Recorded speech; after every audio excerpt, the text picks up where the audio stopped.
César, gracias. Los dos se llaman César, nada más que César Zavala y ¿tú te apellidas? Macías. César Macías. Entonces, a él es Zavala y él es César. Bueno.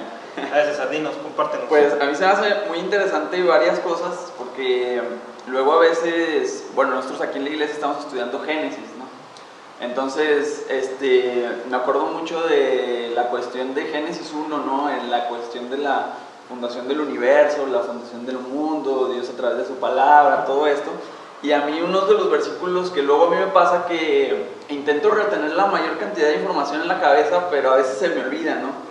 Y hay versículos que es del capítulo 12 al 14, que habla, bueno, pues ahí, ¿usted lo lee, pastor? Yo sé el capítulo 12 al 14. Digo, es 1, versículo 12 al 14. Del 12 al 14. Sí, versículo 1, capítulo 1, versículo 12 al 14. Más a todos los que le recibieron, a los que creen en su nombre, les dio potestad de ser hijos de Dios, los cuales no son engendrados de sangre, ni de voluntad de carne, ni de voluntad de varón, sino de Dios. Y aquel verbo fue hecho carne, y habitó entre nosotros, y vimos su gloria, gloria como el unigénito del Padre, lleno de gracia y de verdad. O sea, a mí se me hace muy interesante el rollo de... ¿Hacia dónde vas? El 12, ¿no? O sea, de cómo dice de que les dio potestad de ser hijos, ¿no?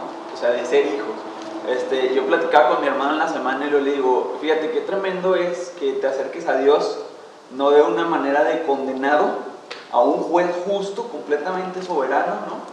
Sino que cambia la percepción de que te acercas como hijo, dice su palabra creo que en Gálatas, ¿no? O sea, te acercas como hijo a un padre amoroso, ¿no? Hay un versículo creo que en Gálatas que dice, acérquense al trono de la gracia, ¿no? Algo así. Al trono de gracia, al trono de gracia. para encontrar algo así, ¿no? Que creo que dice, no lo recuerdo exactamente, pero sí, ¿no? O sea, le digo que cambia la perspectiva totalmente, ¿no? O sea, tú te acercas como hijo y no como condenado, ¿verdad? O sea, siendo justificados por Cristo, ¿no? Acercados, o sea, te acercas a Dios no por tus obras, Ajá. no por lo que tú haces, sino en calidad de hijo. De hijo, ¿no? O sea, Y incluso el 13 aquí es lo que dice, ¿no? O sea, no nacido de tu voluntad, no nacido de tus fuerzas, no nacido de tus deseos. Ahorita lo veíamos también en este versículo de Noé, ¿no? De cómo todo el mundo ya está corrompido y ya Dios ya no. Ya, entonces, vamos, en este punto, ¿cómo vemos que no nacido de tú, o sea, no nacido de ti, porque de ti no nace nada bueno, sino que Dios pone en ti el querer como el hacer, y dice bien claro, ¿no? O sea, no nacido de voluntad, ni de voluntad de carne, ni de voluntad de varón, y luego dice, sino que de Dios, ¿no? O sea, nacido de Dios, ¿verdad? Y luego vemos el 14, a mí se me hace muy interesante también, dice, y aquel verbo fue hecho carne y habitó entre nosotros, ¿no? Y luego ahí viene la descripción, ¿no? Y vimos su gloria, y luego dice, como el unigénito del Padre, y luego lleno de gracia y de verdad. Pero se me hace bien interesante de cómo dice en el 1, ¿no? O sea, brincándonos, o sea, regresándonos al principio. O sea, en el principio dice, en el principio, y es lo que tiene relación a lo de Génesis que usted había comentado, ¿no? Claro. En el principio era el verbo, y luego dice en el 14, ¿no? El verbo se hizo carne, ¿verdad? Entonces, ahí, por ejemplo, yo siempre lo desgloso de esa manera, ¿no? O sea, cambia la palabra por verbo y pone a Cristo, ¿no? Y luego en el 1 dice, y en el principio era Cristo, ¿no? Y dice, y Cristo era con Dios, y luego dice, y Cristo era Dios. Entonces, o pon Jesús, ¿no? En este caso, y luego, a mí se me hace muy interesante este rollo de cómo podemos evidenciar muchas cosas de la Trinidad, de cómo Cristo estaba en la fundación del mundo, de cómo Cristo estaba, o sea, porque algunos piensan, ¿no? O sea, fue la creación del mundo, la creación del universo, todo esto, y después, mucho después, vino Cristo, y no, ¿verdad? O sea, incluso hay versículos que dicen, todo fue hecho, en el 1, en el 3, dice, y todas las cosas por Él fueron hechas, y sin Él nada de lo que ha sido hecho fue hecho, ¿verdad? Entonces, eso es lo que a mí me salta como mucho, digo, a veces intento así relacionar, ¿no? Muchas cosas que luego vienen, pero se me hace muy interesante cómo va caminando la historia y te da muchas evidencias de Cristo en la creación del universo, todo hecho para Él, o sea, entonces, básicamente te enseña ese versículo que tú, no todos somos hijos de Dios. ¿sí? O sea, necesitas a Jesucristo para entrar a esta parte de verte como hijo de Dios y en eso puedas estar con Él. Y otra que me llamó la atención, dice, bueno, aquí me pregunté, ¿qué me enseña acerca de mí? ¿Qué te enseña acerca de mí?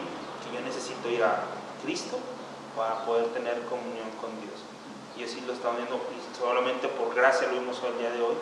Por gracia, no hay ningún otro mérito, ni que le eches ganas de nada, sino por su gracia, Él nos haya aceptos en Él.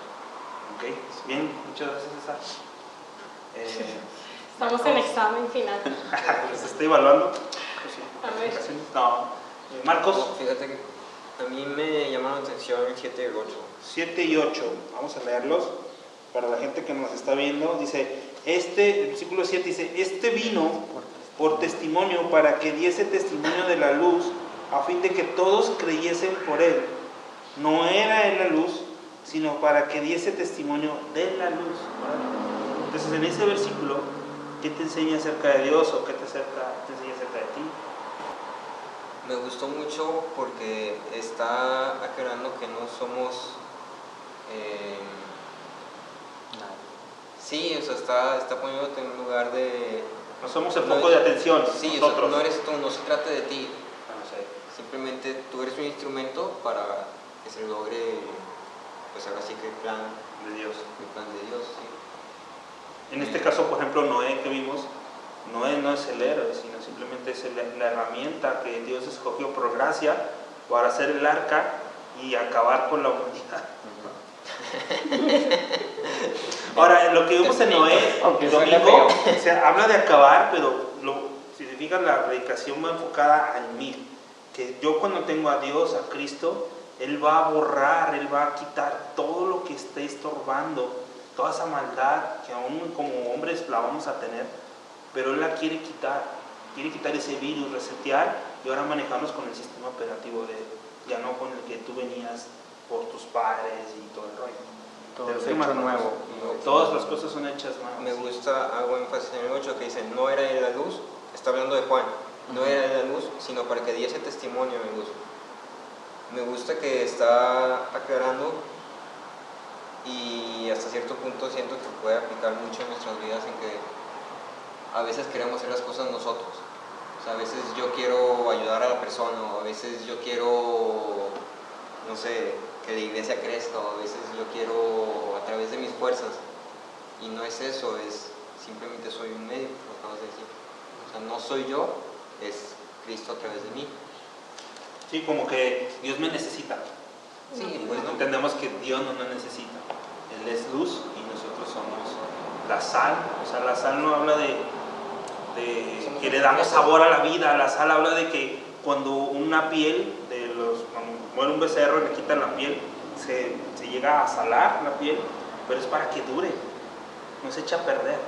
Nosotros somos esa sal, o sea, de estar hablando de su palabra para que siga hablando a nuestras vidas. Muy bien, Marcos, ¿algo más que quieras comentar? Sí, todavía no acabo. Perfecto. El 17, que dice... ¿Quieres predicar una No, vez? es que no manches, no van a dejar nada. No, o sea... O sea, son ¿cuántos? 50 versículos. Pero me llamó la atención. Bueno. Ahorita les digo ya. Mujeres callando. Dice, pues la ley por medio de Moisés fue dada, pero la gracia y la verdad vinieron por medio de Jesucristo. Ya, ¿En cuál? déjame ver. Es el 17. El 17. Ajá. Pues la ley por medio de Moisés fue dada, pero la gracia y la verdad vinieron por medio de Jesucristo. Me gusta ese de la gracia y la verdad vinieron por medio de Jesucristo. ¿Por qué? ¿Qué te está hablando eso a tu vida, ese versículo? Es algo que nos está dando. Es un regalo. Es un regalo. Ya. Ya. ¿Algún otro? Ok. Sí, Fíjense, mira, este es un devocional, simplemente es leerlo. Yo en lo personal, cuando hago un devocional, trato de leerlo hasta 5 veces el mismo. O sea, dedícale 15 minutos al devocional, no nomás lo leas y como un amuleto, ¿no? Ya leí mi devocional, oro y me voy bien en el día. No, eso no es así. O como que salgo y me persino y con eso me voy. No. Tampoco es así, es meditar, darle 15 minutos. Mínimo, si te das 1 hora, pues qué chido, si tienes el tiempo.